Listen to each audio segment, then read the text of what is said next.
silakan duduk.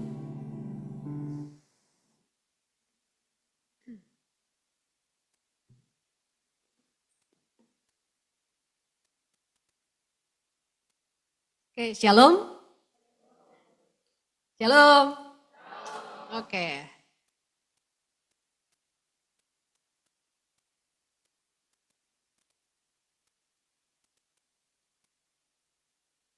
Oke, hari ini kita akan belajar tentang berpartner dengan Roh Kudus ya. Jadi ini next level ya, bukan cuma sekedar penuh dengan Roh Kudus, tapi gimana sih caranya kita berpartner dengan Roh Kudus ya, dengan Roh Allah sendiri.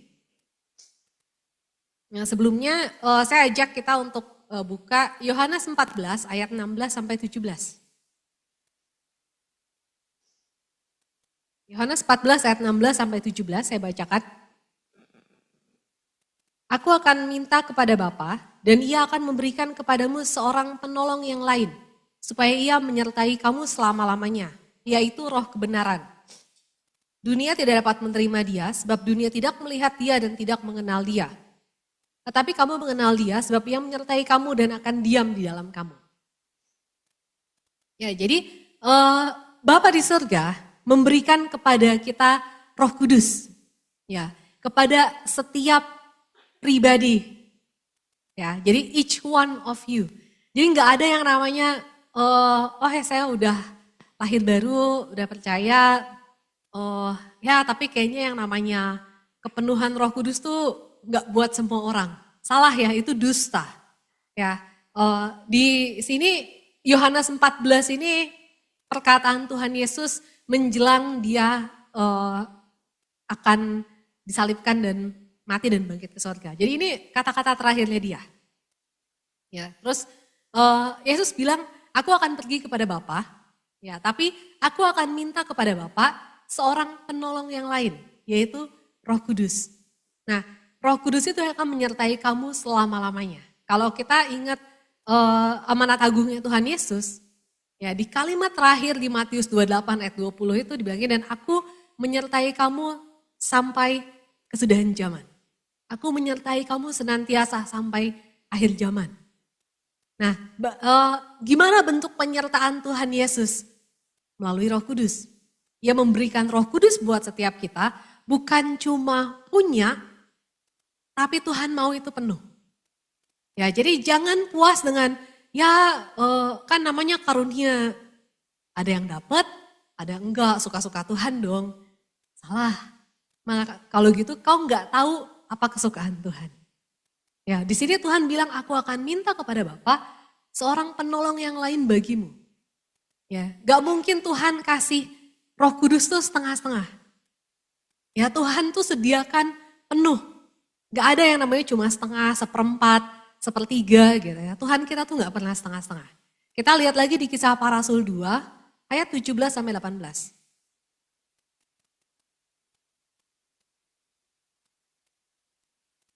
Ya, Kisah Para Rasul 2 ini khotbahnya Petrus. Nah, Petrus ini mengutip dari kitab Yoel. Ya, di ayat 17-18 ini kalau kalian baca referensinya itu dari kitab Yoel. Jadi Yoel itu nabi di perjanjian lama. Ya, jadi bahkan dari sejak perjanjian lama sudah dinyatakan bahwa Tuhan mau mencurahkan rohnya. Ya, yang namanya tercurah tuh, tercurah tuh kayak hujan besar. Ya, kayak Tuhan tuh kasih berlimpah, itu tercurah.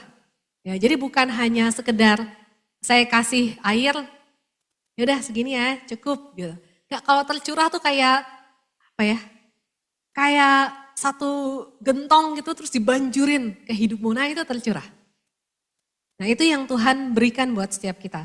Kita lihat tadi Kisah Para Rasul 2 ayat 17-18 akan terjadi pada hari-hari terakhir. Berarti ini pada zaman kita, hari-hari terakhir. Demikianlah firman Allah bahwa aku akan mencurahkan rohku ke atas semua manusia. Ya, jadi semua orang. Ya, khususnya semua orang yang percaya, karena kalau mau terima Roh Kudus harus percaya Yesus dulu. Maka anak-anakmu laki-laki dan perempuan akan bernubuat, dan teruna-terunamu akan mendapat penglihatan-penglihatan. Dan orang-orangmu yang tua akan mendapat mimpi. Juga ke atas hamba-hambaku laki-laki dan perempuan akan kucurahkan rohku pada hari-hari itu. Dan mereka akan bernubuat. Ya, Tuhan bilang hari-hari terakhir itu aku akan curahkan rohku ke atas semua manusia. Ya, mau laki, mau perempuan, kecuali yang setengah-setengah ya. Kalau gimana, sorry, nggak ada ya. Yang dapat cuma laki-laki dan perempuan, clear ya. Terus mau anak-anak, ya teruna, orang-orang muda, bahkan sampai orang tua. Tuhan bilang aku akan curahkan rohku ke atas semua manusia. Ya, jadi di zaman akhir Roh Kudus akan dicurahkan tuh lebih dahsyat lagi bahkan daripada Kisah Para Rasul 2. Kalau Kisah Para Rasul 2 sekali Roh Kudus datang 120 orang kepenuhan. Ya, hari-hari terakhir saya percaya ribuan jutaan orang Tuhan akan penuhi dengan Roh Kudusnya. Bahkan tanpa penumpangan tangan. Ya, jadi nggak usah tergantung dengan penumpangan tangan. Ya, ketika ada altar call maju, agresif. Ya, tapi kalaupun nggak usah nunggu, waduh, pergap nih sebulan sekali, wah saya harus nunggu bulan depan, no. Ya, kejar Tuhan di kamarmu. Ya, saya juga dapat BRK di kamar ya. Saya tiap ada altar call maju, nggak dapat ya. Terus waktu pas di kamar gitu ya, terus waktu itu pembimbing saya kasih satu buku ya, Good Morning Holy Spirit, Selamat Pagi Roh Kudus. Terus di buku itu dia juga nerangin ya, dia bilang gini, kadang orang Kristen itu terlalu tegang. Begitu aduh tegang, takut ya. Jadi malah nggak nerima ya. Karena terima itu santai aja. Ya kan dibilangin Roh Kudus itu gift. Gift itu apa sih? Hadiah. Ya, kalau misalnya saya kasih hadiah gitu ya ke Dian gitu kan. Hadiahnya berupa emas batangan 1 kilo. Ya. Terus saya kasih gitu kan. Dian gimana terimanya? Ya. Bersuka cita ya, santainya kan nggak yang tegang, aduh saya nanti di apa namanya, aduh dilempar nggak ya sama Julia itu 1 kilo emas, wah lumayan benjol gitu ya. Enggak, ya bersuka cita aja kalau kayak ada yang ulang tahun dikasih hadiah kan seneng ya, makasih gitu. Nah ini Tuhan memberikan hadiah berupa Roh Kudus. Penuh atas setiap kita. Terima aja dengan sukacita. Nah lalu si penulis buku itu bilang, senyum aja. Buka tangan, senyum dan persilahkan Roh Kudus penuhi engkau. Terus saya praktek ya, saya tutup bukunya di kamar saya, terus saya angkat tangan, terus saya tersenyum, terus saya bilang, mari Roh Kudus penuhi saya. Dan langsung Roh Kudus menuhi saya dan saya berbahasa roh. Ya ternyata selama ini saya tegang. Ya begitu dengan senyum, dengan terbuka, dengan sukacita Tuhan mengalir gitu aja. Ya jadi Tuhan mau penuhi setiap kita dengan Roh Kudusnya. Jadi udah nggak zaman kau berdebat lagi soal Roh Kudus. Come on lah. Ya ini udah akhir dari akhir zaman. Ya kalau masih berdebat juga belum baca kitab Wahyu mungkin. Ya ada yang udah baca Alkitab sampai kitab Wahyu? Udah ya, udah selesai baca Kejadian sampai Wahyu? Ya, ada Wahyu juga di sini. Nah kalau kalian baca kitab Wahyu, pesan Tuhan kepada 7 jemaat. Yaitu di awal-awal kitab Wahyu, kayaknya Wahyu 1, 2, 3 gitu ya. Nah ada 7 jemaat yang Tuhan kasih pesan ya, di akhir zaman. Dan di setiap kalimat penutup di pesan Tuhan bagi 7 gereja itu selalu ditutup dengan barang siapa bertelinga, hendaklah ia mendengar apa yang dikatakan roh. R-nya besar berarti Roh Kudus kepada jemaat. Nah berarti di akhir zaman kau harus terus bersekutu dengan Roh Kudus. Kau harus terus dengar-dengaran sama Roh Kudus. Ya kalau selama ini masih memperdebatkan tentang doktrin, tentang wah bahasa roh sesat, wah ini cuma karismatik doang apa segala macam. Gimana kau bisa dengar suara Roh Kudus? Kalau kau masih alergi sama Roh Kudus, aduh janganlah ngomong Roh Kudus, agak males ya, agak alergi risih. Ya. Gimana kamu bisa mendengar apa yang dikatakan roh kepada dirimu? Padahal di wahyu itu bicara tentang akhir zaman. Ya berarti di akhir zaman ini, ya, Roh Kudus mau lebih banyak berbicara kepada setiap kita. Sampai 7 gereja, 7 kali kalimat itu diulang. Ya artinya sempurna, udah termeterai itu sudah pasti. Ya Roh Kudus mau berbicara. Jadi rindukan, kalau di sini ada yang belum dipenuhi Roh Kudus, rindukan untuk kau ngalamin. Karena itu bagianmu. Dan Tuhan curahkan dengan berlimpah itu di akhir zaman. Ya artinya nggak ada lagi yang terlewat harusnya. Ya, buang pola pikir yang, oh kalau karunia itu kan nggak semua orang dapat. Kata siapa? Oh karunia itu kan tergantung Tuhan. Ya suka-sukanya Tuhan, Tuhan mau kasih atau enggak. Nah masalahnya Tuhan mau kasih. Tuhan mau curahkan untuk semua orang. Ya artinya dari pihak Tuhan, Tuhan sangat mau kau mengalami. Tinggal kitanya mau menyambut enggak? Mau merespon enggak? Kitanya mau mengejar enggak? Mau merindukannya itu enggak? Ya, kalau nanti kalian baca di 1 Korintus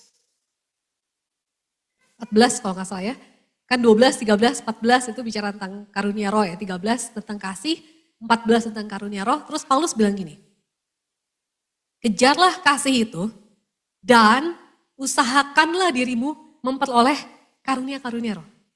Ya, dan di situ pakai kata dan. Ya, artinya dua-duanya. Ya, banyak yang bilang, oh yang penting kan kasih, yang penting buah roh. Gimana bisa menghasilkan buah roh kalau Roh Kudus nggak penuh dalam hidupmu?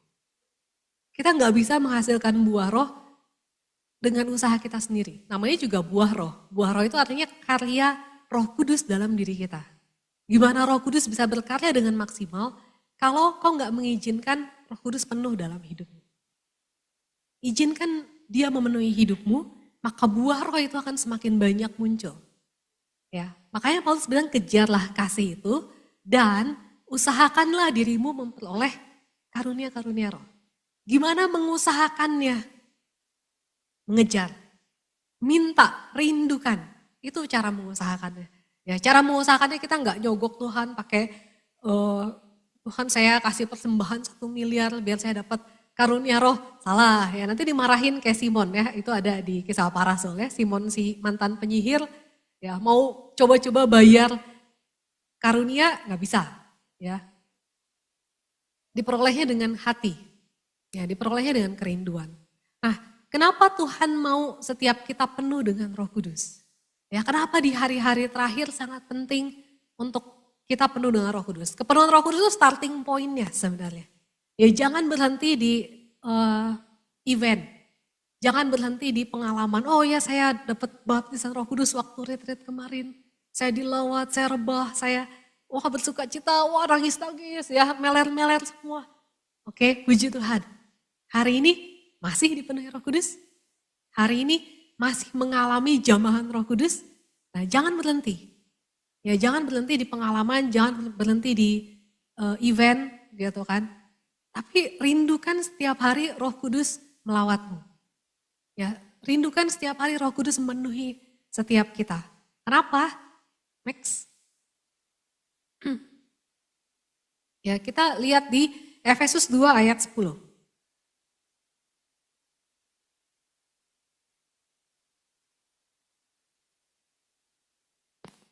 Ya, Efesus 2 ayat 10 bilang gini, karena kita ini buatan Allah. Ya, kalau di Amplified dibilangin we are his workmanship, his own masterwork, a work of art. Ya, jadi setiap kita tuh masterpiece, ya. Makanya mahal. Work of art, artnya siapa? Tuhan Yesus. Ya, setiap kita tuh buatan Allah, diciptakan dalam Kristus Yesus, ya, reborn from above, spiritually transformed, renewed, ready to be used. Ya, kenapa kita perlu diciptakan dalam Kristus atau dilahir barukan dalam Kristus? Karena kita perlu dicipta ulang, ditransform supaya siap untuk dipakai. Ya, kalau misalnya kita belum lahir baru, belum dibaharui, Tuhan nggak bisa pakai setiap kita. Ya, kenapa? Karena bejananya masih penuh dengan dosa. Ya, hatinya masih terus tertujunya pada dosa, pada kejahatan. Ya, tapi ketika kita lahir baru, kita diberikan roh yang baru, ya, kita diberikan Roh Kudus, bahkan Roh Kudus memenuhi setiap kita, ya. Nah, Tuhan menjadikan kita ready to be used for good works. Ya, untuk pekerjaan baik. Kalau di bahasa Inggrisnya good works pakai S. Ya, artinya ada pekerjaan-pekerjaan baik yang Tuhan udah siapkan buat setiap kita. Makanya penting untuk kita penuh dengan Roh Kudus. Ya, kenapa? Karena kalau Roh Kudus nggak penuh dalam kita, gimana kita bisa mengerjakan pekerjaan-pekerjaan baik yang Tuhan sediakan?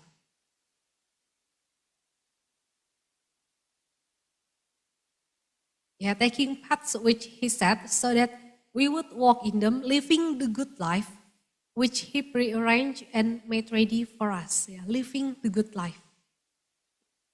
Ya, jadi ketika kita mengerjakan pekerjaan-pekerjaan baik yang Tuhan sediakan, kita menempuh jalan-jalan yang Tuhan sudah siapkan. Ya, you are living the good life. Ya, kau menghidupi hidup yang baik, hidup yang indah, hidup yang mulia. Ya, bukankah itu yang dicari orang-orang? Wah, gue pengennya hidup gue sejahtera, sukses, segalanya berhasil. Itu semua adanya didapat dalam Tuhan. Ya, manusia boleh merancangkan, wah, yang hebat-hebat gitu ya. Kata Tuhan, rancanganmu dan rancanganku itu sejauh langit dari bumi. Ya, jadi kalau sehebat-hebatnya manusia, rancangannya tuh cuma ya di bumi aja. Ya, tapi rancangan Tuhan tuh jauh di langit sana. Ya. Kalau kita masuk dalam rancangannya Tuhan, Tuhan akan membawamu terbang tinggi. Nah, jadi kenapa Tuhan mau di akhir zaman ini setiap kita penuh dengan Roh Kudus? Ya, karena ada pekerjaan-pekerjaan yang Tuhan mau lakukan melalui hidup kita. Ya. Nah, dan di ayat lain kan Tuhan bilang gini, ketika kita mencari kerajaan Tuhan dan kebenarannya, maka semuanya itu akan ditambahkan kepadamu. Ya, banyak anak Tuhan salah fokus. Ya, dia fokus dengan hidupnya, dengan apa yang dia perlukan. Ya, kayak di ayat itu ya, apa yang kami makan, dia khawatir dengan apa yang dipakai. Masa depan saya gimana ya, gimana ya. Sebenarnya kuncinya adalah cari Tuhan. Ya, carilah Tuhan dan kebenarannya, maka semuanya akan ditambahkan kepadamu. Sebenarnya sinkron dengan ayat Efesus 2 ayat 10 ini. Ya, ketika kita cari Tuhan, kita mengerjakan apa yang Tuhan mau, you are living a good life. Ya, kau akan punya jalan-jalan hidup yang indah di dalam Tuhan. Yang bahkan kau nggak pernah kepikir sebelumnya. Ya, mungkin di sini masih banyak yang pelajar gitu ya, SD, SMP, SMA, belum kebayang, wah nanti saya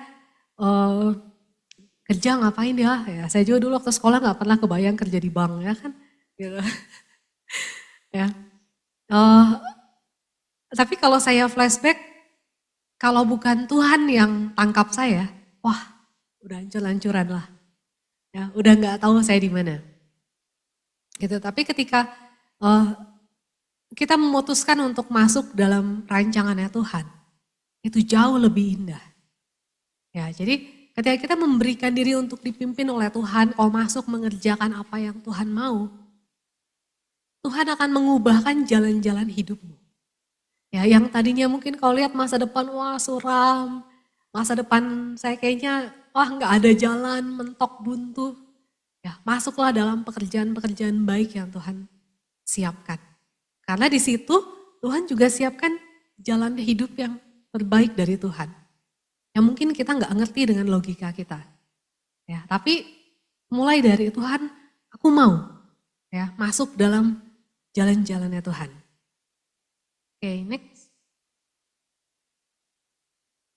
Nah, di ayat 1 Korintus 3 ayat 9.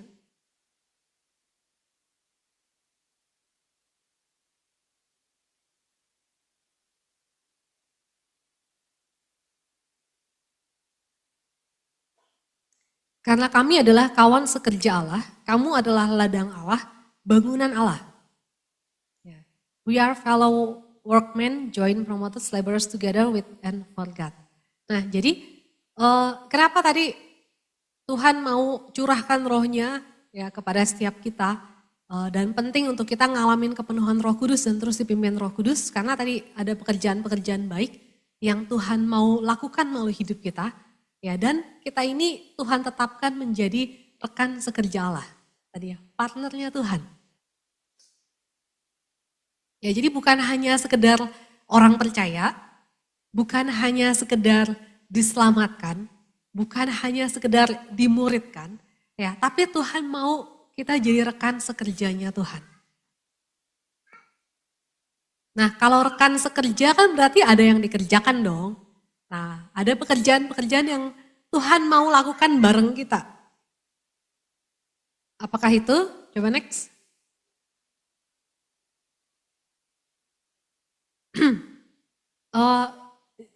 Jenis pekerjaannya mungkin akan beda-beda tiap orang. Ya, pengalaman rohani akan beda. Ya, tapi kebenarannya akan sama.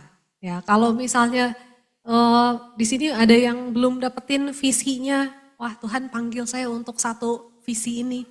Ya, kalau udah dapetin, kejar itu, gitu kan. Kalau misalnya belum, lihat aja yang udah tertulis jelas-jelas ya.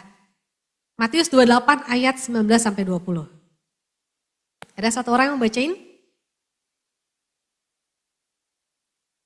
Cek. Matius 28 ayat 19 sampai 20. Karena itu pergilah, jadikanlah semua bangsa muridku dan baptislah mereka dalam nama Bapa dan Anak dan Roh Kudus. Dan ajarlah mereka melakukan segala sesuatu yang telah kuperintahkan kepadamu. Dan ketahuilah aku menyertai kamu senantiasa sampai kepada akhir zaman. Thank you. Ya, jadi apa sih pekerjaan baik yang Tuhan mau lakukan melalui hidup kita? Nah ini ya, beritakan Injil, jadikan semua bangsa murid Tuhan. Ya, ini pesan terakhir Yesus sebelum Yesus naik ke sorga. Ya, dia bilang jadikan semua bangsa muridku. Ya, make disciples of all nations. Nah, pertanyaannya setiap kita mengerjakan ini enggak?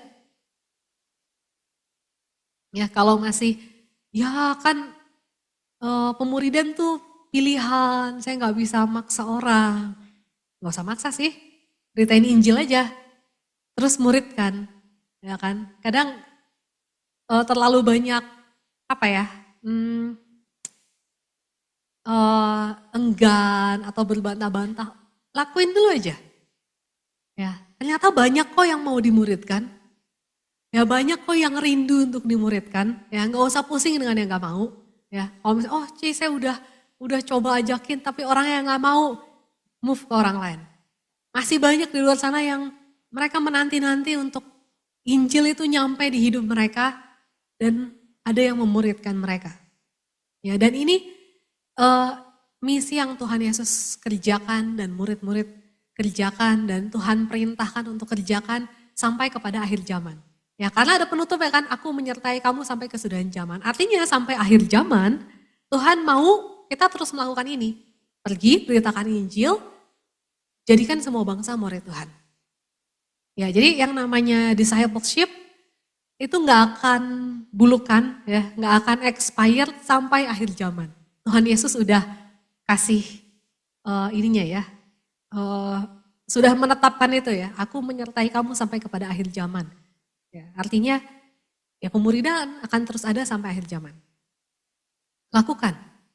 Ya, dan ketika kita masuk dalam pekerjaan-pekerjaan baik tadi ya, yang Tuhan sediakan, kau akan ngalamin banyak hal. Ya, saya sendiri ngalamin ketika dimuridkan, ya, dibentuk banyak, ya, ketika memuridkan juga dibentuk banyak.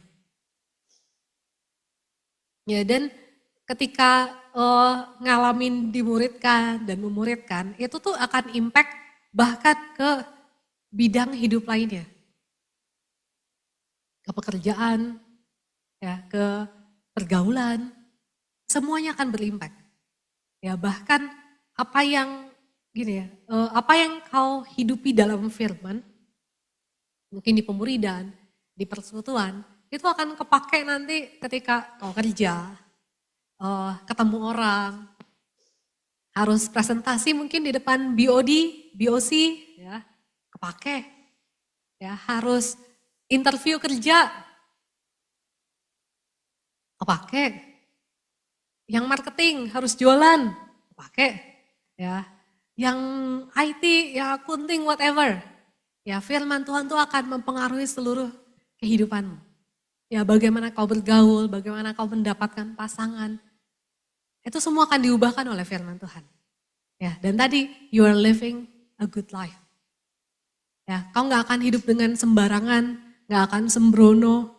Ya, ketika kau kerja nggak akan sembrono, ketika kau mencari pasangan hidup nggak sembrono, ketika kau memutuskan sesuatu kau nggak sembrono. Kenapa? Karena kau berjalan bersama dengan Roh Kudus. Ya. Nah, lalu kita lihat lagi Lukas 4 ayat 18 sampai 19.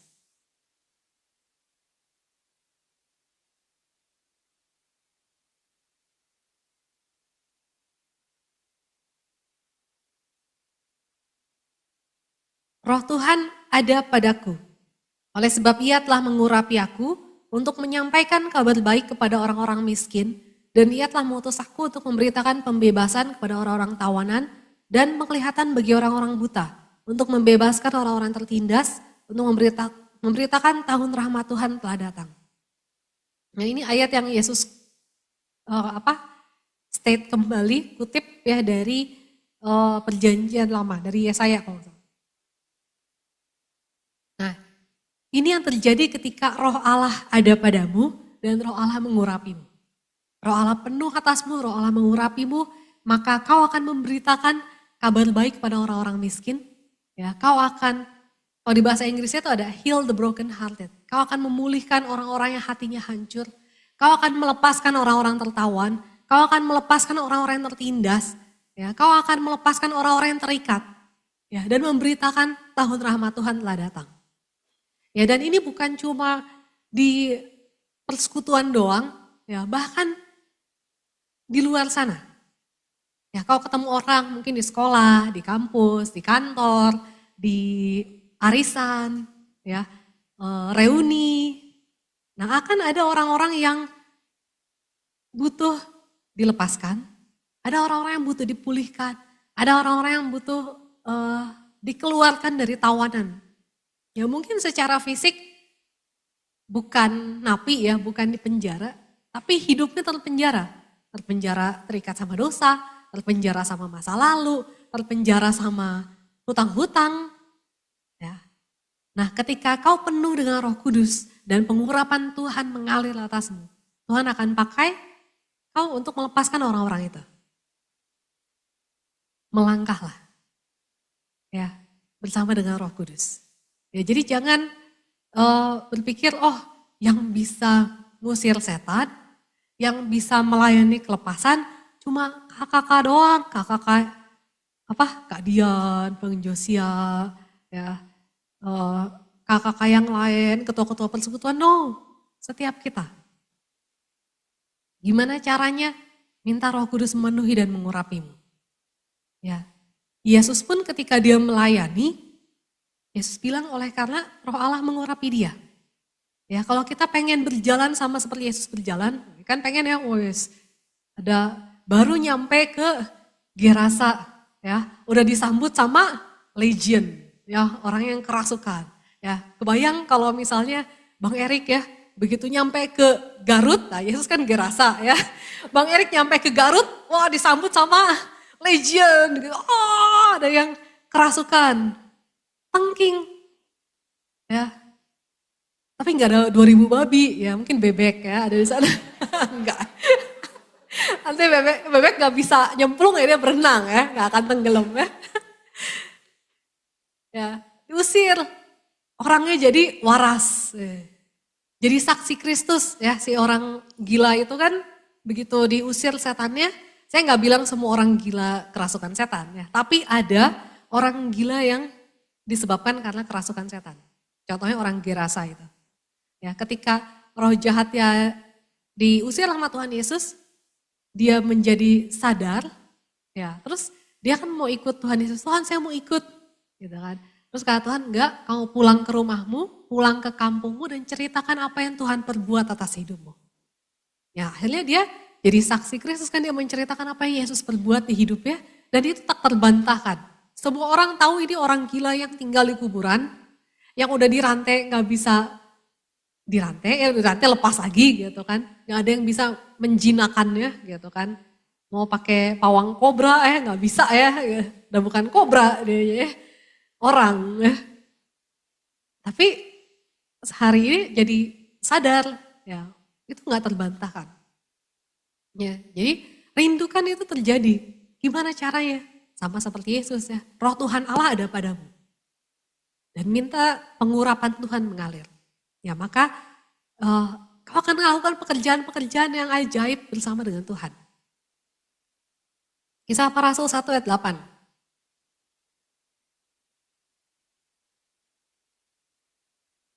Tetapi kamu akan menerima kuasa kalau Roh Kudus turun ke atas kamu dan kamu akan menjadi saksiku di Yerusalem dan seluruh Yudea dan Samaria dan sampai ke ujung bumi.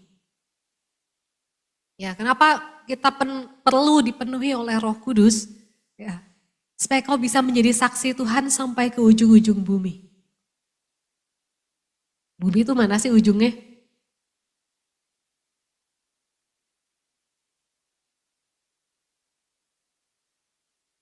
Gak berujung kan sebenarnya. Ya artinya gak ada batas.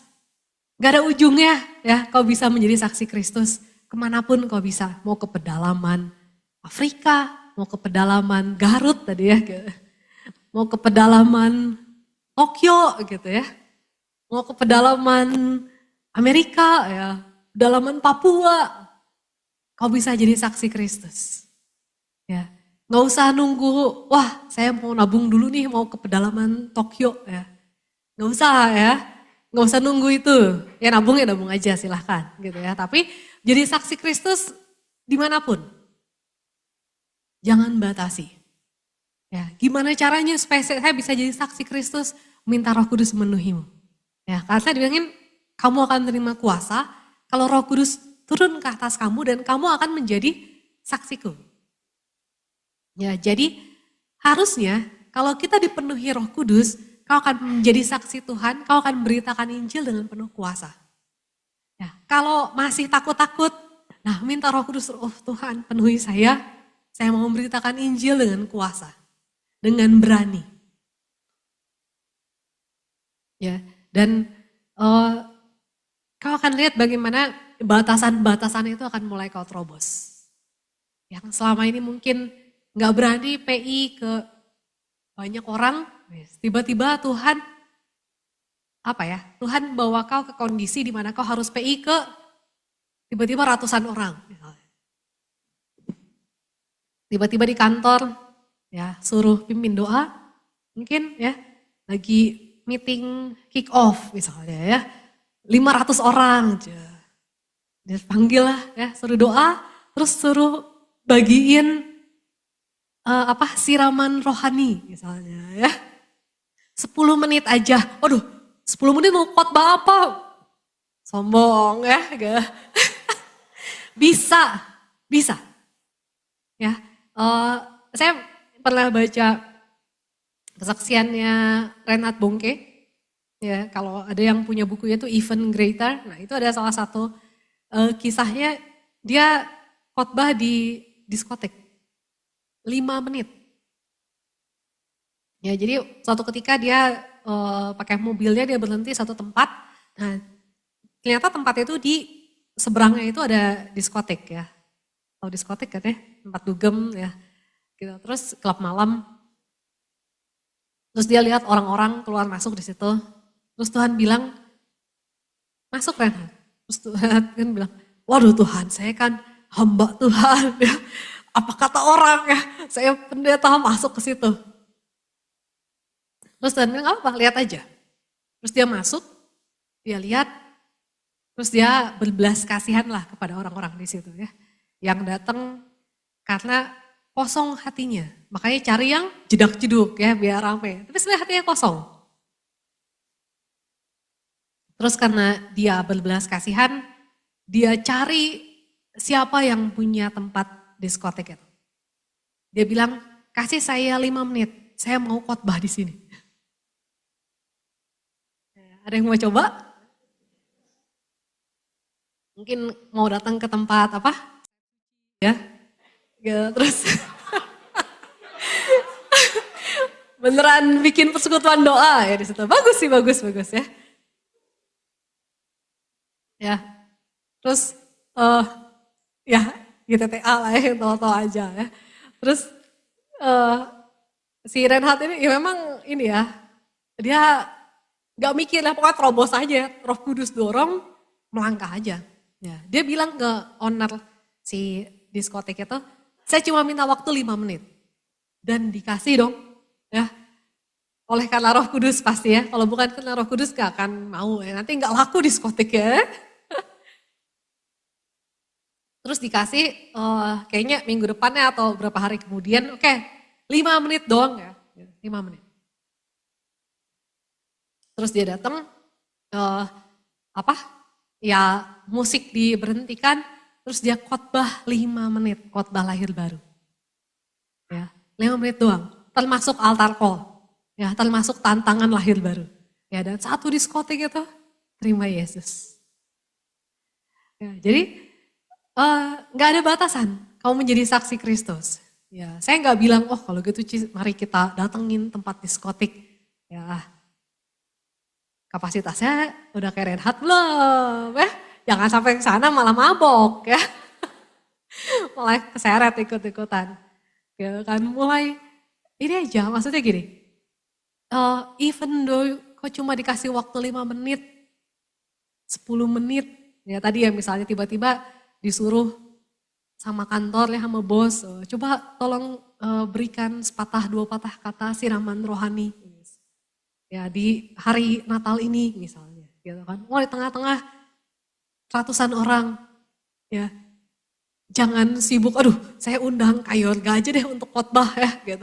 Enggak, kau yang berdiri di situ, ya sampaikan apa yang harus disampaikan gampang, lahir baru, pertobatan lahir baru. Kalau kau dikasih kesempatan untuk bagikan sesuatu, ya mungkin dadakan, mungkin ini paling basic adalah keselamatan.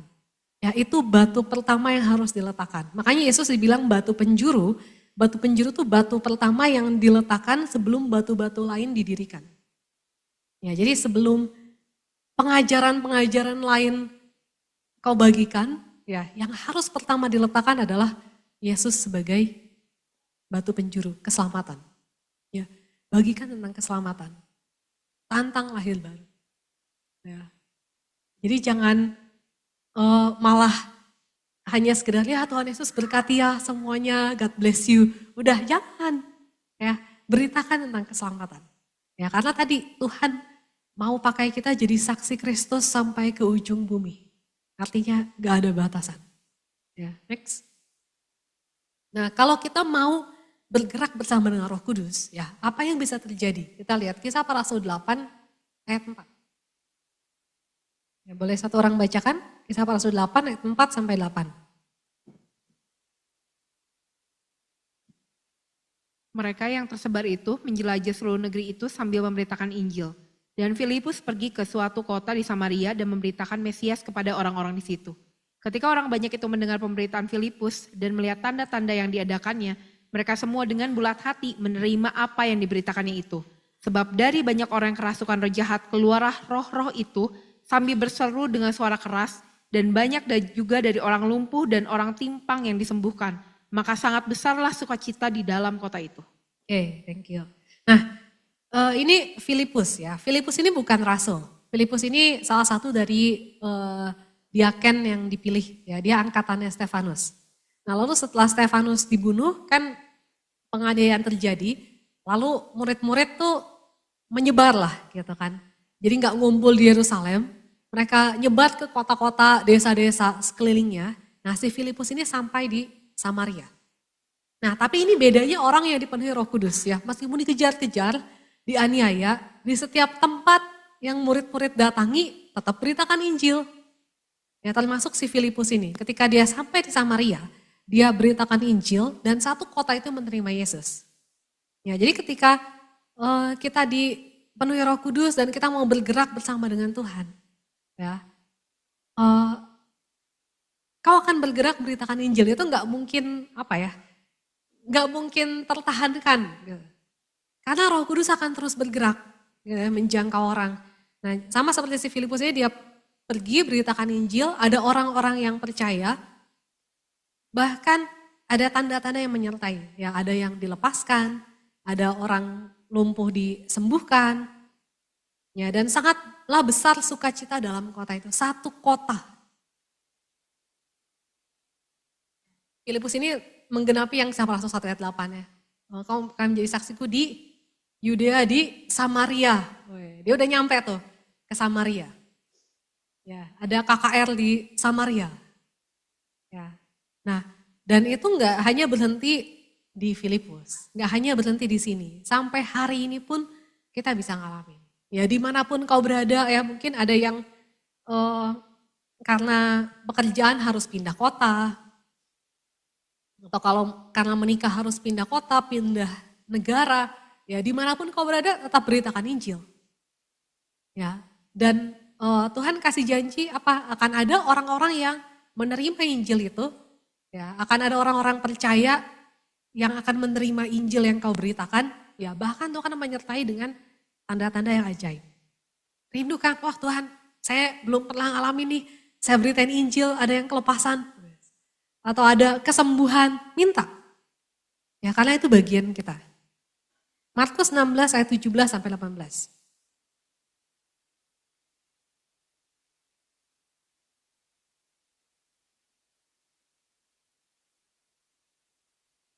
Ya, boleh satu orang lagi bacakan? Markus 16 ayat 17 sampai 18. Tanda-tanda ini akan menyertai orang-orang yang percaya. Mereka akan mengusir setan-setan demi namaku. Mereka akan berbicara dalam bahasa-bahasa yang baru bagi mereka. Mereka akan memegang ular dan sekalipun mereka minum racun maut, mereka tidak akan mendapat celaka. Mereka akan meletakkan tangannya atas orang sakit dan orang itu akan sembuh. Oke, nah ini pun Tuhan janjikan. Ya, ada tanda-tanda yang menyertai orang percaya. Ya, ketika kita terus bergerak bersama dengan Roh Kudus, itu kan bahkan di ayat 20, mereka pun pergilah memberitakan Injil ke segala penjuru dan Tuhan turut bekerja dan meneguhkan firman itu dengan tanda-tanda yang menyertainya. Ya, jadi ketika kita terus memberitakan firman, memberitakan Injil, akan ada tanda-tanda yang menyertai. Ya, bahkan tadi ya, kau akan mengusir setan-setan demi namaku. Ya, belajar mengusir setan. Ya, jadi doanya jangan, oh Tuhan, saya berdoa, Tuhan usirlah roh-roh jahat. Nah, Tuhan, kan aku sudah perintahkan kau yang usir ya. Kau minta lagi Tuhan yang usir ya. Enggak, kau yang usir. Ya Tuhan, aku berdoa, aku mengusir semua roh-roh jahat dari tempat ini dalam nama Yesus. Nah, kayak gitu dong. Ya, belajar agresif. Ya, kau singa ya, bukan kucing. Ya. Jadi tunjukkan ya aumanmu ya, ya. Usir setannya. Ya, kalau ada, waduh Ci, saya ke sekolah, terus di sekolah ada penampakan, usir. Ya, ngapain menampakkan diri ya, merusak pemandangan. Ya, usir aja. Wah Ci, di kampus saya WC-nya angker. Ya, udah bau angker lagi ya. Gitu. Mungkin karena jarang dibersihkan jadi angker ya. Ya, usir lah ya. Semua roh jahat di WC ya, keluar. Saya mau pakai WC-nya ya, enak aja. Usir. Ya, bahkan jangan menganggap ini ya, maksudnya saya nggak nyuruh jadi parno, tapi jadilah peka. Ya, kalau ada sesuatu yang aneh, ya, kadang-kadang kau harus usir roh jahat juga. Contoh, kemarin ya, kita dengar kabar dari murid-murid di Makassar ya. Ada maling yang mencoba masuk ke asrama mereka. Ya, di satu sisi ya hikmatnya ya pindah cari kosan yang lebih aman karena asramanya memang nggak ada pintunya ya, cuma ada pintu kamar doang. Jadi orang kalau masuk aja. Gitu ya. Tapi yang kedua juga, usir setiap pekerjaan iblis yang berusaha mengganggu, ya berusaha mencelakai, patahkan dan usir dalam nama Yesus. Kenapa? Karena murid-murid di sana lagi rajin penginjilan. Ya, jadi saya percaya itu bukan satu kebetulan. Ya, ketika murid-murid mulai menginjili, mulai menjarah, ya terus ya si jahat mulai coba ganggu. Ya, jangan, ya itu kan kebetulan aja, enggak, patahkan. Ya, jadi jangan menganggap biasa. Ya. Kalau ada sesuatu yang ini, patahkan aja. Ya, belajar mengusir setan-setan dalam nama Yesus. Kisah Para Rasul 2 ayat 41 sampai 42.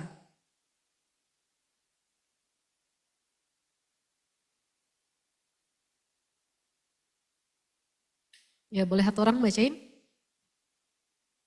Kisah Para Rasul 2 ayat 41 sampai 42. Orang-orang yang menerima perkataannya itu memberi diri dibaptis dan pada hari itu jumlah mereka bertambah kira-kira 3.000 jiwa. Mereka bertekun dalam pengajaran rasul-rasul dan dalam persekutuan. Dan mereka selalu berkumpul untuk memecahkan roti dan berdoa. 46 sampai 47. Dengan bertekun dan dengan sehati mereka berkumpul tiap-tiap hari dalam bait Allah. Mereka memecahkan roti di rumah masing-masing secara bergilir dan makan bersama-sama dengan gembira dan dengan tulus hati. Sambil memuji Allah dan mereka disukai semua orang dan tiap-tiap hari Tuhan menambah jumlah mereka dengan orang yang diselamatkan. Saya percaya ketika kita bergerak bersama dengan Roh Kudus ya akan ada murid-murid yang terus Tuhan bangkitkan. Ya, dan Tuhan tambahkan. Ya, jadi kalau di sini ada yang udah saatnya untuk memuridkan, minta sama Tuhan. Pasti Tuhan kasih dan itu enggak lama. Karena itu kerinduan Tuhan. Ya, Tuhan berikan saya keturunan rohani. Saya mau berbuah Tuhan. Saya mau Tuhan pakai untuk membangkitkan murid-murid yang kuat. Ya, bahkan di sini bilangin tiap-tiap hari Tuhan menambah jumlah mereka dengan orang yang diselamatkan. Ya, saya rindunya terjadi juga di tengah-tengah kita. Ya, tiap-tiap hari ada lagi orang yang diselamatkan, ada lagi orang yang mau dimuridkan, ada murid-murid yang bangkit, ada pemurid-pemurid baru yang bangkit. Dan itu karya Roh Kudus. Ya, itu pekerjaan Roh Kudus ya. Ketika kita bergerak bersama Roh Kudus, saya percaya itu gak mustahil. Ya. Oke, next. Nah, jadi kalau bicara berpartner dengan Roh Kudus, partner tuh apa sih? Ya, ternyata partner tuh bukan hanya sekedar rekan kerja, rekan bisnis gitu kan, atau teman kerja kelompok, bukan ya. Partner is person who is associated with another in a shared activity, endeavor, or relationship. The term broadly describes someone you share an experience, goal, or life with. Ya, jadi orang yang associated, artinya yang kau kenal dengan dekat, yang berbagi activity, tujuan, dan relation. Ya, jadi seorang yang dekat, yang kau punya relation, yang sama-sama ngalamin banyak hal, yang sama-sama punya tujuan yang sama. Ya, sama-sama berbagi pengalaman, berbagi tujuan, bahkan berbagi hidup. Ya, seringkali partner di sini dalam konteksnya life partner, kayak pasangan hidup. Ya, berbagi hidup. Nah, seperti ini harusnya kita dengan Roh Kudus. Ya, jadi bukan hanya sekedar terjebak dengan pengalaman masa lalu. Oh ya, dulu saya pernah dijamah Roh Kudus, saya pernah dipenuhi Roh Kudus, waktu itu saya ngalamin lawatan Roh Kudus. Nah, kau berpartner nggak dengan Roh Kudus? Ya, kau punya persekutuan yang dekat nggak dengan Roh Kudus? Berbagi hidup nggak dengan Roh Kudus? Kau berbagi pengalaman-pengalaman gak dengan Roh Kudus? Atau selama ini ya kau cuekin doang Roh Kudus ya? Roh Kudus ada di hidup kita, tapi kau gak pernah ajak ngobrol, gak pernah sharing isi hatimu, kau gak pernah dengar Roh Kudus ngomong apa. Nah, hari ini ayo kita sama-sama kenal Roh Kudus. Ya, next. Nah, jadi kalau berpartner dengan Roh Kudus, pasti kita harus memiliki pengenalan dan persekutuan yang intim dengan Roh Kudus. Ya, treat him as a highly valued person rather than just a force to be used. Ya, jadi perlakukan Roh Kudus ya seperti pribadi yang sangat kau hargai. Very important person. Ya, pribadi yang sangat kau hargai, sangat kau kasihi. Bukan hanya sekedar, oh Tuhan, urapi saya dengan kuasa Tuhan, berkati saya Tuhan, supaya pekerjaan saya luar biasa, supaya saya punya hikmat, supaya saya nilainya bagus semua, supaya saya naik pangkat, gaji saya naik Tuhan. Ya, Tuhan urapi saya Tuhan, hari ini saya harus meeting di depan BOD, hari ini saya harus presentasi Tuhan di depan customer Tuhan. Gak salah gitu kan, tapi kau pernah memperlakukan dia sebagai pribadi yang sangat penting, sangat berharga gak? Ya, prioritize his presence. Ya, prioritaskan kehadirannya. Ya, gimana caranya ketika kau saat teduh pagi, ya, rindukan hadiratnya. Ya, ketika kau datang dalam jam doamu, Roh Kudus, ayo temui saya Roh Kudus. Ya, Roh Kudus ayo berbicaralah kepada saya. Ya. Next, kita lihat Ayub 10 ayat 12.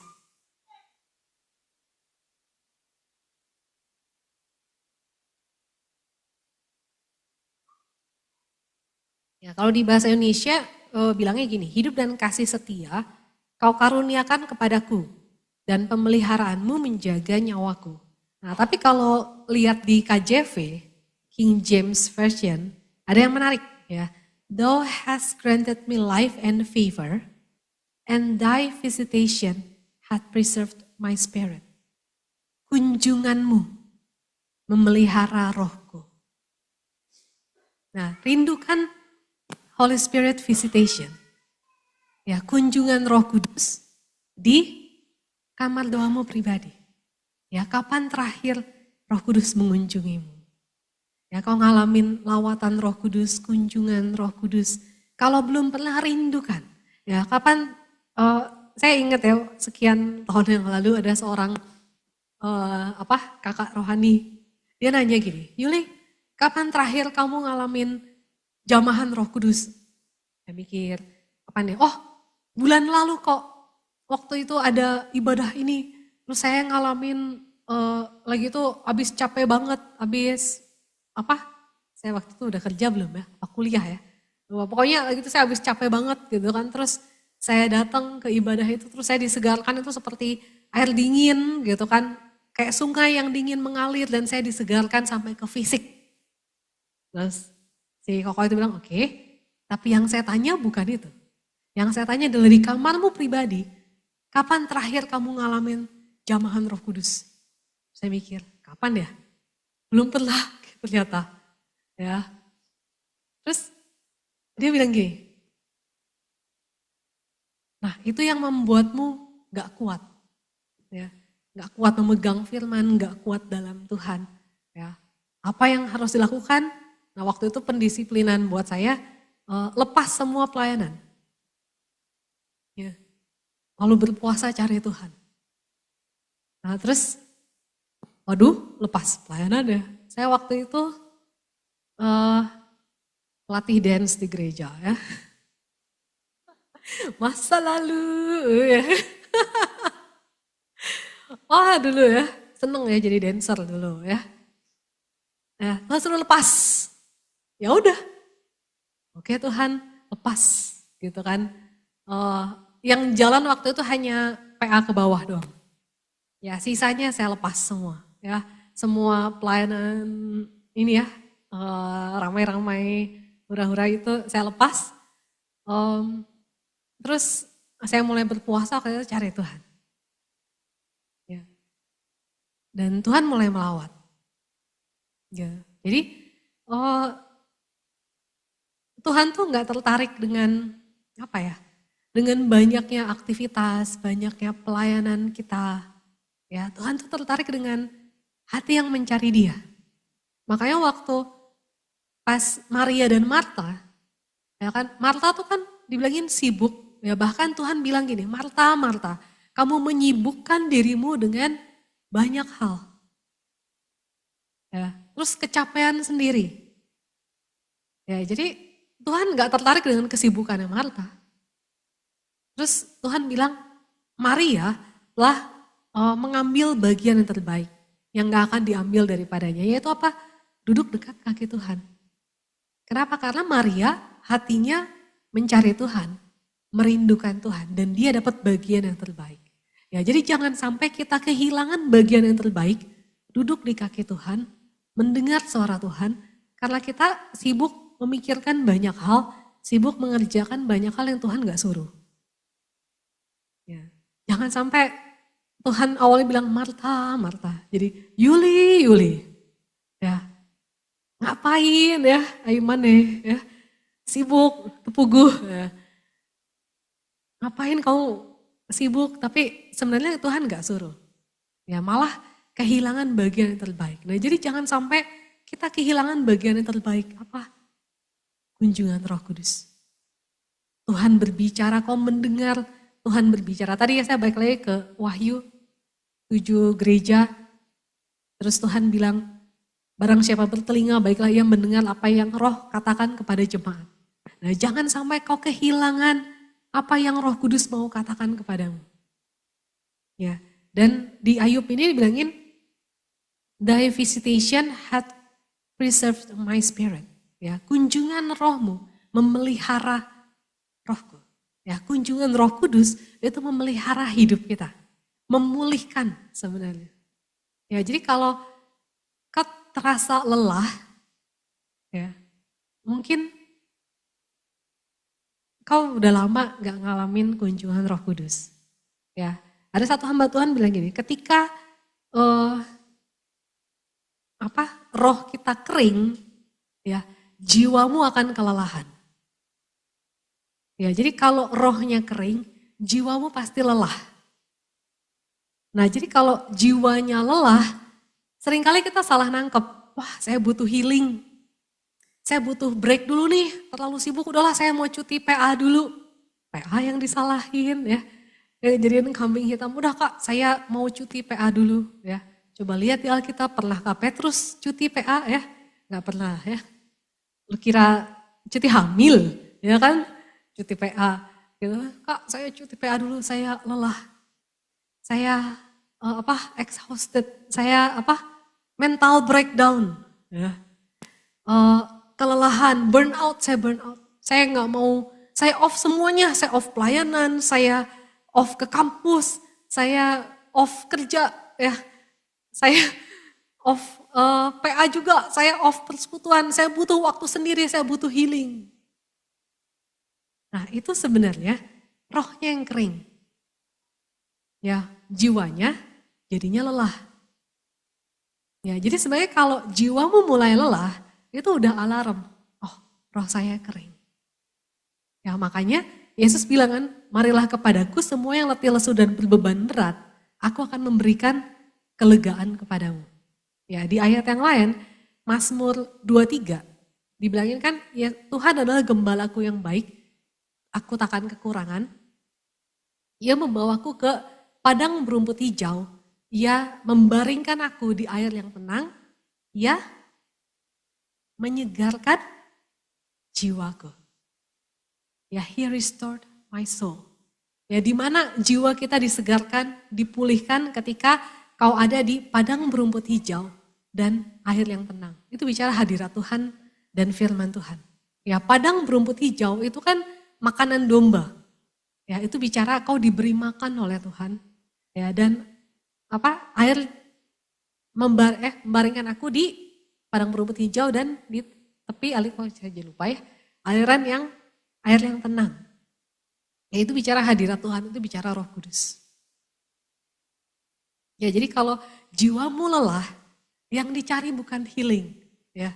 Kau cari kunjungan Roh Kudus. Itu yang memulihkan roh kita, memulihkan jiwa kita, bahkan sampai ke fisik.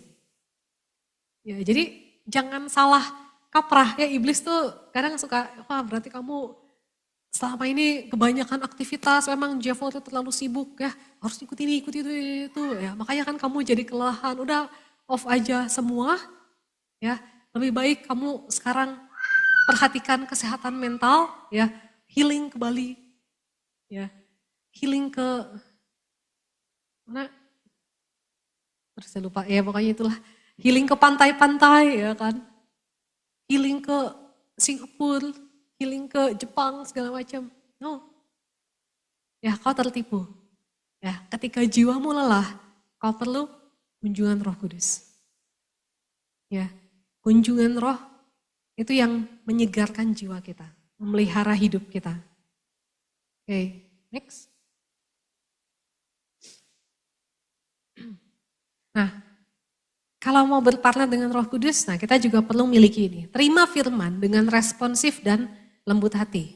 Ya, Lukas 1 ayat 26. Ya, ini nanti boleh baca lengkapnya. Ini peristiwa ketika Maria ketemu dengan Gabriel. Gabriel siapa? Malaikat Tuhan. Ya, waktu dia dapat pesan kalau dia akan mengandung dari Roh Kudus. Nah, saya mau highlight ayat ini, pesannya malaikat itu ya, ayat 30. Kata malaikat itu kepadanya, jangan takut hai Maria, sebab engkau beroleh kasih karunia di hadapan Allah. Sesungguhnya engkau akan mengandung dan akan melahirkan seorang anak laki-laki, dan hendaklah engkau menamai dia Yesus. Terus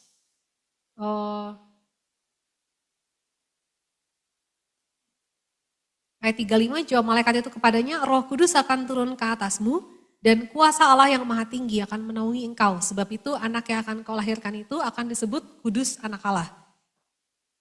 Dan sesungguhnya Elisabeth anakmu itu sedang mengandung seorang anak laki-laki pada hari tuanya. Dan inilah bulan yang kena bagi dia yang disebut mandul itu. Sebab bagi Allah tidak ada yang mustahil. Nah, kata Maria, sesungguhnya aku ini adalah hamba Tuhan. Jadilah padaku menurut perkataanmu itu. Nah, jadi waktu Maria dapat firman itu, ya awalnya kan dia nggak ngerti ya gimana caranya dia hamil padahal masih perawan. Nah, terus malaikat bilang ini, Roh Allah akan menaungi engkau dan kau akan mengandung dari Roh Kudus. Nah, itu terjadi ketika Maria bilang gini, sesungguhnya aku adalah hamba Allah, terjadilah padaku menurut yang kau katakan itu. Ketika dia ngomong itu, Roh Allah menaungi dia, saat itu benih ilahi ada di kandungannya. Ya, jadi prinsipnya sama sebenarnya. Ketika kau terima firman, ya, lalu kau bilang sesungguhnya aku adalah hamba Tuhan, terjadilah padaku sesuai dengan firman-Mu. Ya, ketika kau menangkap atau merespon firman itu, maka Roh Allah menaungi engkau, memasukkan firman itu dalam kandungan rohanimu. Ya, jadi ketika kau dengar firman ya atau baca firman ya, terus kau tahu firman itu untukmu, aminkan, iya Tuhan aku mau, ya Tuhan aku mau itu terjadi dalam hidupku. Ya, ketika kau bilang ya terjadilah padaku sesuai dengan firman-Mu, maka Roh Kudus menaungi engkau. Ya, Roh Kudus bekerja menaruhkan firman itu dalam rohmu. Ya. Jadi miliki sikap hati yang seperti itu, ya, yang lemah lembut, sama seperti Maria. Kisah Para Rasul 3 ayat 19.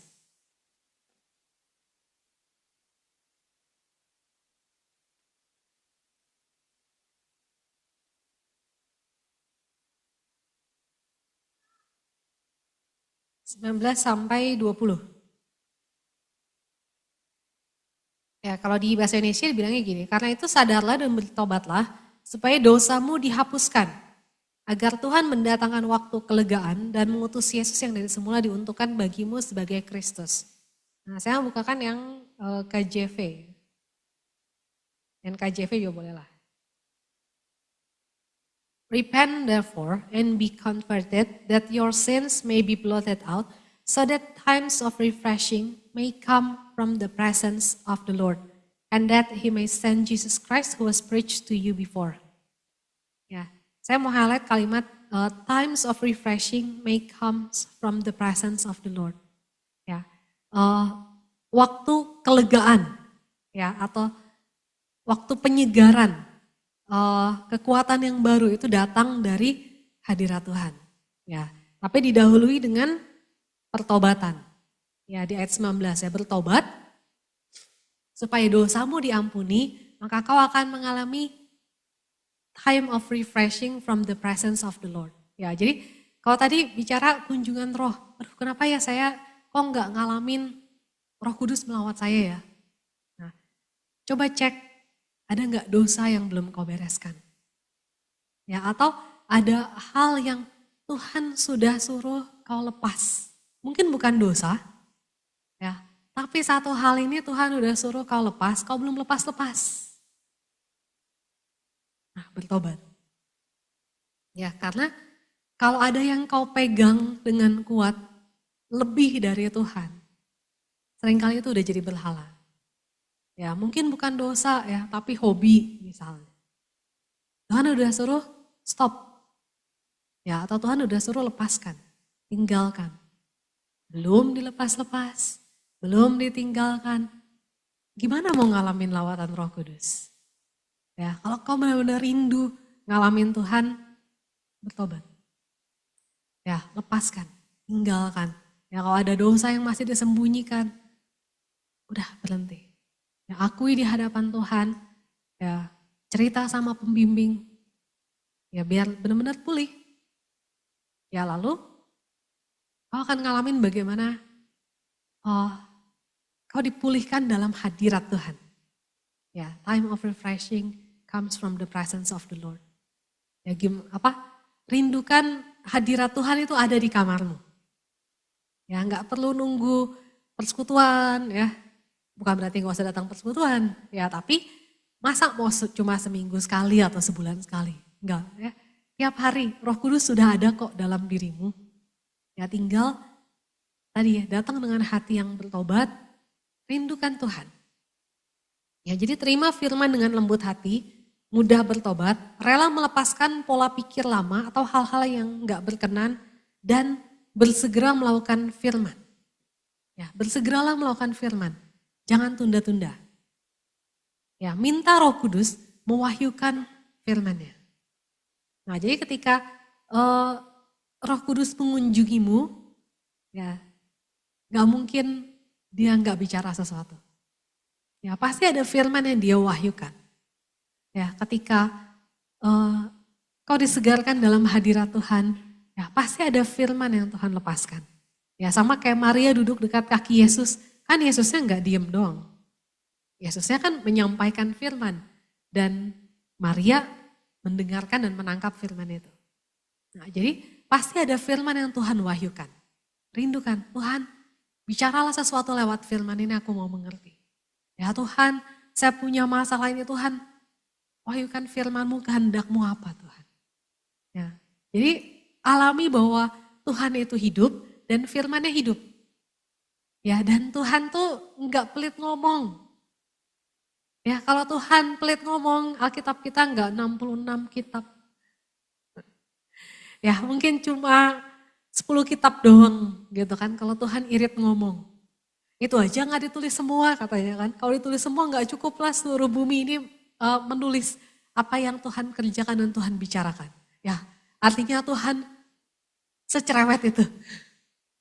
Ya, jadi bersyukurlah gitu kan. Tuhan pasti bicara.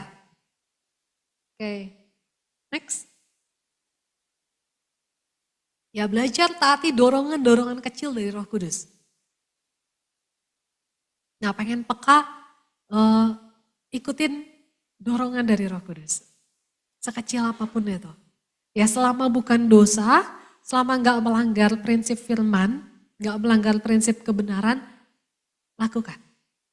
Ya, seringkali itu Tuhan kayak gambar ini ya, cuma nepuk doang. Ke kiri, udah kiri aja. Ayo maju aja. Ya, mungkin cuma nepuk doang. Ayo cuci piring. oh masa Tuhan nyuruh cuci piring, Tuhan tuh nyuruh doa dong gitu kan. Bangkitin orang mati, ya sebelum bangkitin orang mati cuci piring dulu ya. Ya, jadi dorongan kecil dari Tuhan tuh kadang gak selalu yang kelihatannya rohani ya. Tapi sebenarnya kalau kau hidup dalam roh, semuanya akan jadi rohani. Even doa cuci piring, kau lakukan karena dorongan Roh Kudus jadi rohani. Ya, kalau nggak dilakukan jadi salah, ya, jadi berdosa jadi ya, karena nggak mentaati. Ya, mungkin Tuhan cuma dorong hari ini, ayo sisiran, ya. Selama ini nggak pernah sisir ya. Wah, segala macam kecoa nyangkut di situ, kecoanya tersesat gitu ya. Ya, Tuhan suruh hari ini mandi, sisiran, catokan, dandan misalnya gitu. Lakuin. Ya, mungkin Tuhan cuma nepuk hari ini pakai kemeja tangan panjang. Tuhan kan cuma persekutuan ini, ya kan, pakai kaos aja saya kece, ya kan, saya kece dari lahir, saya kece, gitu. Ya. Enggak ya, kadang cuma tepukan kecil doang, gitu kan. Kadang Tuhan mungkin cuma suruh minum, ayo minum 2 liter sehari hari ini. Ya udah minum lah. Ya cuma minum 2 liter doang kan, gak disuruh nyangkul ini ya 1 hektar gitu, capek kan. Ya lakuin. Ya kadang hal-hal kecil.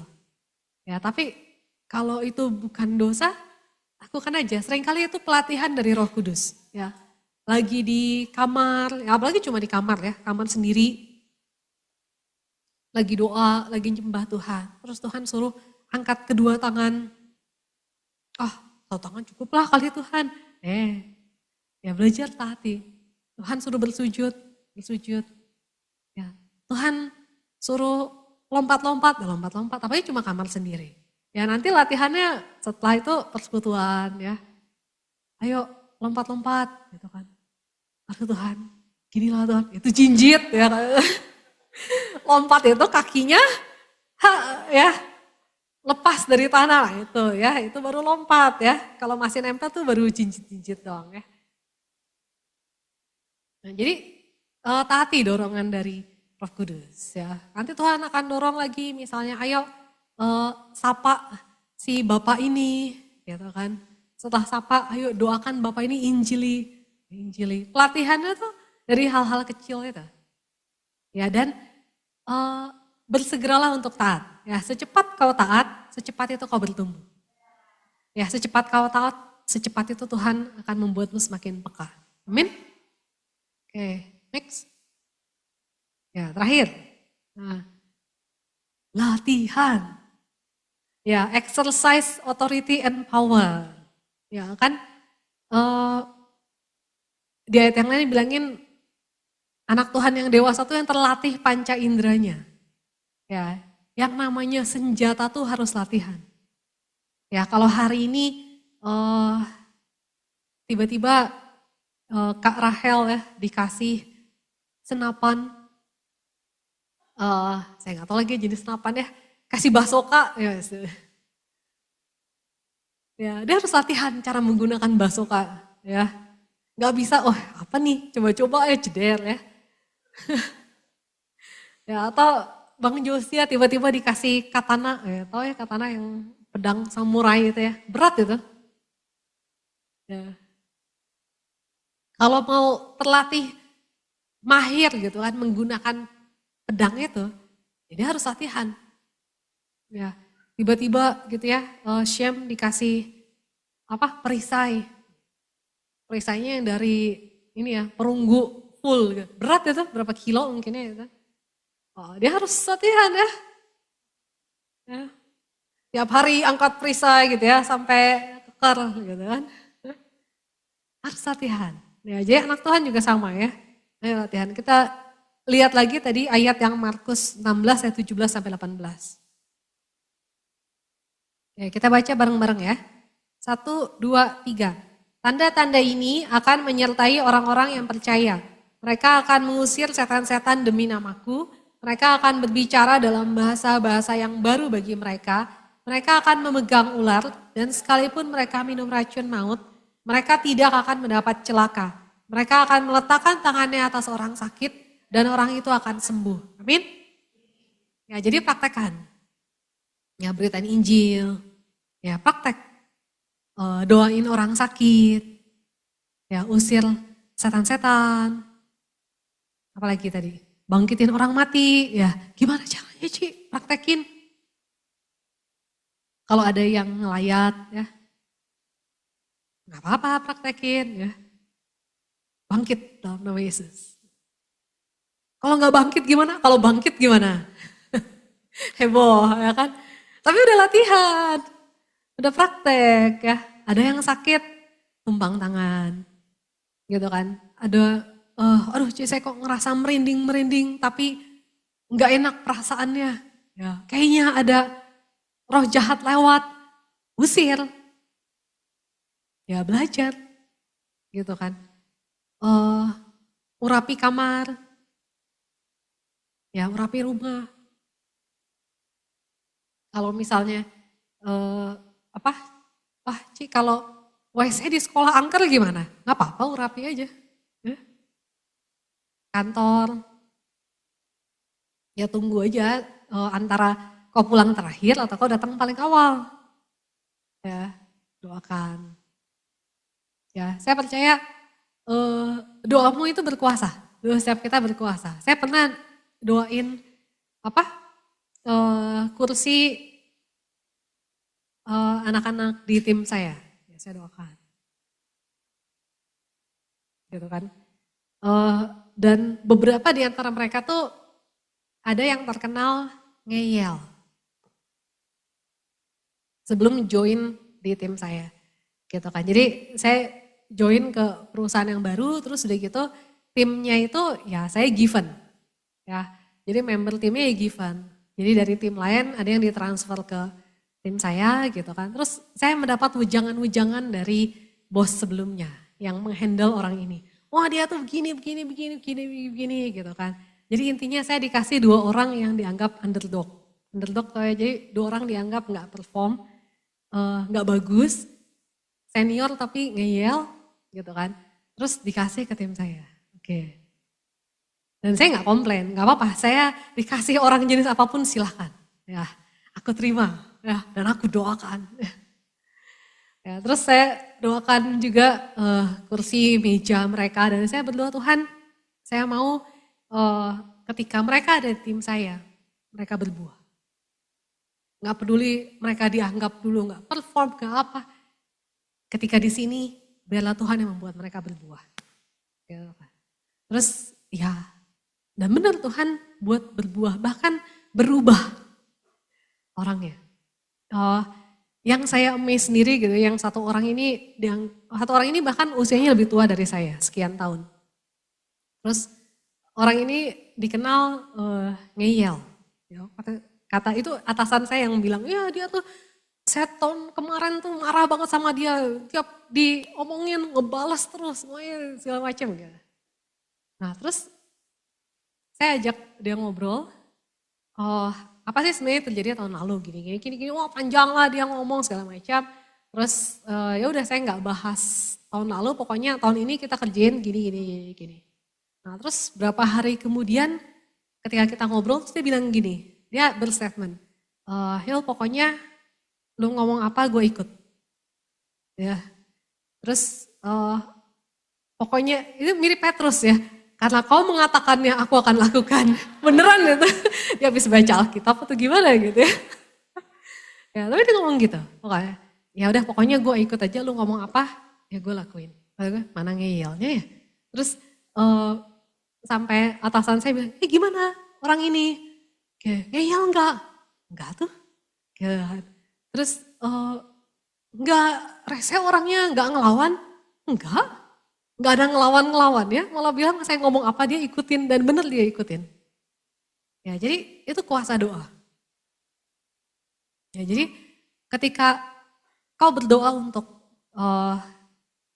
sekelilingmu, keluarga, kampus, kelas, lingkunganmu, ya doa itu mengubahkan.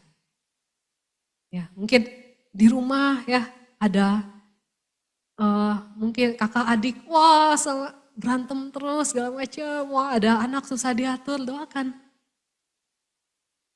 Ya doakan, urapi. Ya doamu itu mengubahkan. Ya, ada teman sekelas, wah ini Tuhan saya udah doakan, teman sekelas saya ini, sekelas saya semuanya nakal-nakal ya, keras, wah nggak ada yang mau terima Tuhan segala macam, doakan ya. Bahkan mungkin kursinya doakan satu-satu, Tuhan saya berdoa buat si A, si B, si C ya. Dan alami bagaimana Roh Kudus bekerja dengan tanda-tanda yang ajaib. Amin. Ya, yuk kita sembah Tuhan.